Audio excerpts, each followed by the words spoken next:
Bonjour tout le monde, ça fait un petit moment que je ne vous ai pas parlé et que je ne me suis pas parlé à moi-même puisque cette chaîne YouTube est aussi une espèce de thérapie puisque le fait de me voir parler me permet de prendre du recul sur les choses et de comprendre et d'accepter plus de choses aussi.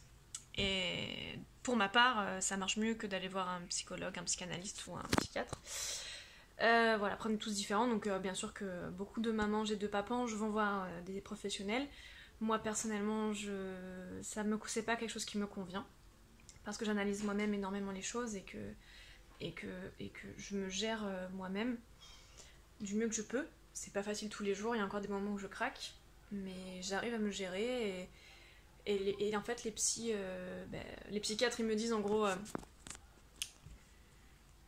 bah, vous arrivez à dormir et à manger, donc en gros, j'ai pas besoin de vous donner de médicaments et vous arrivez à vivre, donc clairement, pas besoin de venir me voir.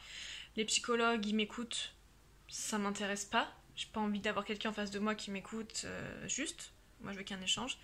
Psychanalyste, bah, le truc, c'est que je m'analyse tellement moi-même déjà que je pense que ce serait trop.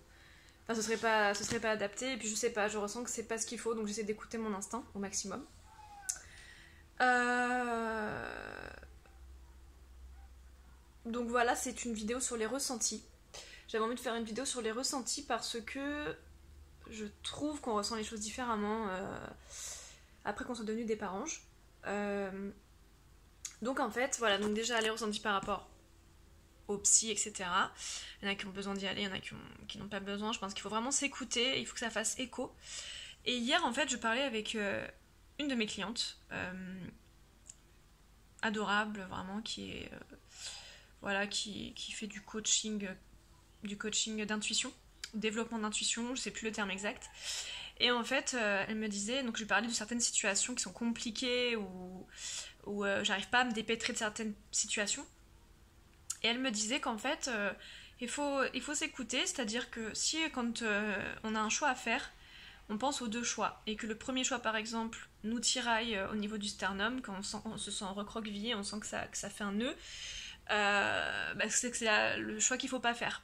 Et si on pense à une autre solution qui nous libère le ventre, c'est que là c'est une solution qui est bénéfique pour nous. Et si, moi je sais que ça marche comme ça, moi ça marche par le sternum, plexus solaire. Il y en a d'autres, ça va être plus des bouffées de chaleur ou du froid. Bouffées de chaleur, froid, en fonction des gens, ça peut montrer que justement c'est une situation qui n'est pas bonne.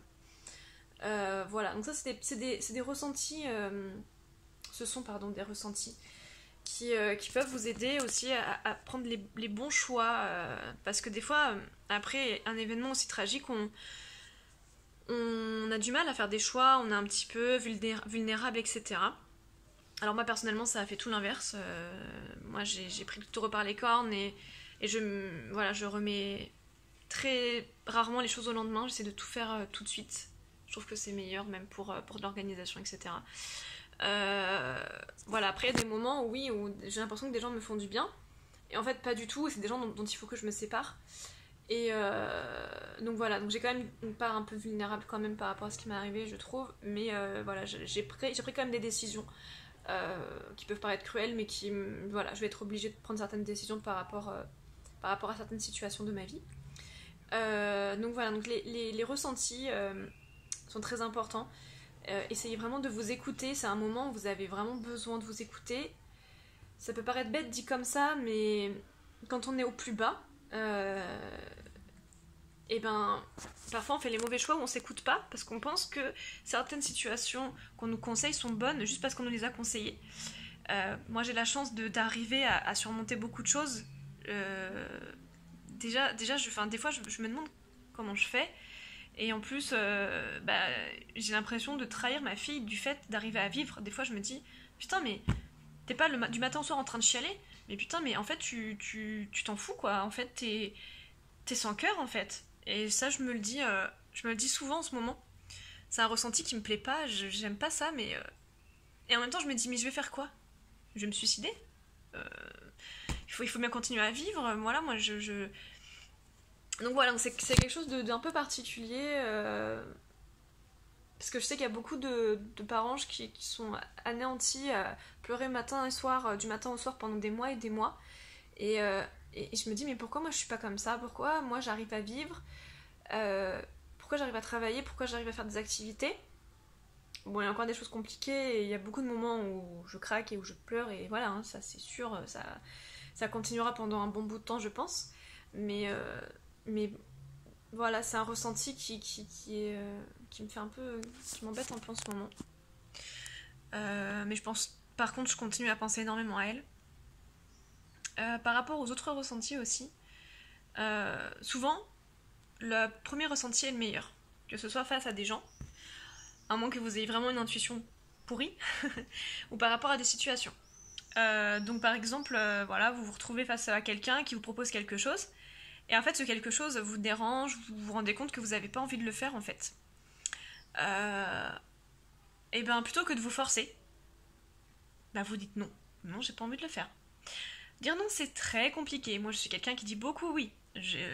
C'est un gros problème que j'ai difficilement du mal à dire non, sauf bien sûr avec les personnes très proches de moi que j'aime énormément. Ces personnes là je sais qu'elles me jugeront pas, je sais qu'elles me laisseront tranquille, donc je dis non voilà facilement. Par contre des personnes voilà que j'aime bien mais qui sont moins proches ou juste des connaissances, voilà, j'ai tendance à pas trop à avoir du mal à dire non. Et ça il faut vraiment vous écouter parce que enfin, moi personnellement je me sens parfois tellement mal que j'ai pas envie de me rajouter du mal en plus de ce que je vis au quotidien qui est déjà suffisamment dur.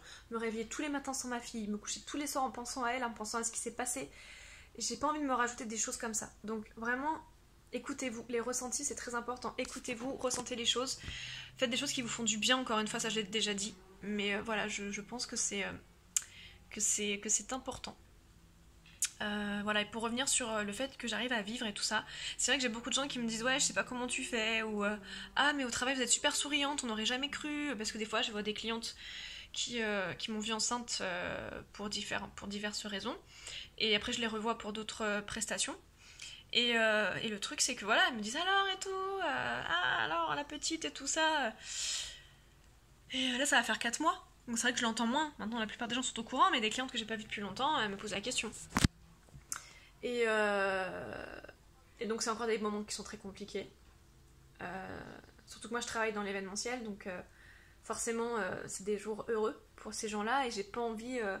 Donc s'ils posent pas la question, s'ils me disent pas comment va ta fille, je parle pas plus. S'ils me posent la question, je leur dis juste qu'elle n'a pas vu le jour et que c'est le mariage ou que c'est un événement particulier. Donc que je préfère ne pas en parler pour ne pas gâcher l'ambiance et tout ça, et voilà. Mais après, c'est vrai qu'il y a encore des moments compliqués, mais c'est vrai que voilà, pas mal de mes clientes me disent mais vous arrivez à sourire, vous arrivez à vivre, vous êtes joviale, vous faites des blagues, vous êtes rigolote. Bah ouais, je vais pas, enfin, ce serait pas faire honneur à ma fille en fait de faire la gueule toutes les 2 secondes, et, et voilà, et je veux pas comment dire, je veux pas faire subir aux autres ce qui m'est arrivé en fait. Leur raconter, ok.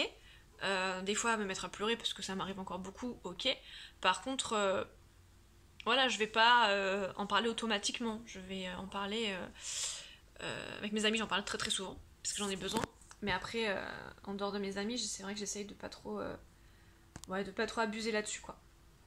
Parce que voilà, les gens ils ont leurs problèmes, ils ont des trucs à faire. Moi je suis pas là pour parler de mes problèmes, et voilà, et mes clientes, je préfère parler de choses qui leur font plaisir. Voilà. Après quand c'est le côté professionnel c'est encore différent.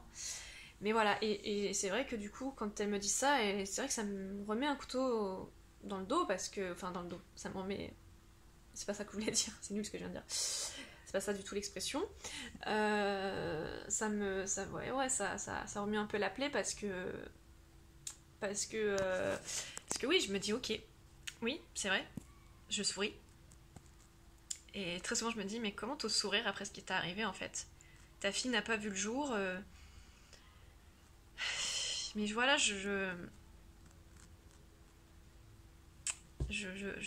enfin, je peux pas transparaître, je peux pas faire transparaître de la souffrance constamment, quoi. C'est pas possible. Donc voilà. Donc si vous aussi vous avez des ressentis intéressants vous voulez me faire part, ou alors que vous aussi vous arrivez à vivre plus ou moins, comme moi quoi, et que vous voulez échanger ça avec moi, n'hésitez pas en commentaire, ça m'intéresse parce que peut-être que j'ai pas assez développé les ressentis. Je voulais juste parler de ces petites anecdotes là parce que je les trouve intéressantes. Après, on a tous des ressentis différents. Mais voilà, donc j'attends vos petits commentaires et puis voilà, je pense à vous, parents, maman, papa, je pense à tous ceux qui ont perdu un enfant. Et c'est vrai qu'on est beaucoup plus que ce qu'on imagine, hein. C'est un truc de fou, hein. C'est vraiment je. Et là hier j'ai aussi appris quelque chose. Enfin, on est quoi? On est samedi, ouais, c'était hier. Hier j'ai appris aussi que que l'accouchement était la première cause de mortalité chez les jeunes femmes. Et oui, puisque maintenant il y a beaucoup moins de maladies dont on meurt, etc. Donc les jeunes femmes, de quoi elles meurent en premier lieu, bah, c'est l'accouchement. Ça, c'est aussi quelque chose que je ne savais pas. Voilà, c'est marrant, la société nous cache beaucoup de choses, hein, pour qu'on fasse des bébés. Après, je regrette pas, hein, dans tous les cas, je pense que j'aurais quand même tenté. Mais c'est vrai que j'aurais bien aimé savoir tout ça quand même. On nous montre le côté positif, on nous dit aussi comment ça se passe au niveau du travail, les trucs désagréables, les trucs gênants et tout ça, on les connaît maintenant, il n'y a plus trop de tabou là-dessus. Mais par contre, sur tout ce qui est deuil périnatal et mort de la maman, c'est vrai que j'ai jamais entendu autant d'histoires et j'ai jamais appris autant de choses que depuis que j'ai perdu Orlan, quoi. Et sans forcément faire une propagande, en parler à tout le monde tout le temps, mais au moins qu'on ait des fiches d'information, des pourcentages de mortalité, des choses comme ça, parce que ça permet... je pense que ça permettra aussi qu'on soit moins surprise. Parce que honnêtement, en fait, on est tellement nombreuses et nombreux. Moi, clairement, quand je suis arrivée à la maternité, qu'on m'a dit voilà, elle est décédée, le cordon autour du cou, plus de cœur qui bat, je suis restée tellement conne. J'étais dévastée, mais j'étais tellement surprise. Pourquoi on est surpris? On devrait pas être surpris de ça. Donc, voilà. Je sais pas pourquoi je vous parle de ça, mais je voulais en parler. Donc, je vous fais des bisous et puis je vous dis à très bientôt pour une prochaine vidéo. À bientôt!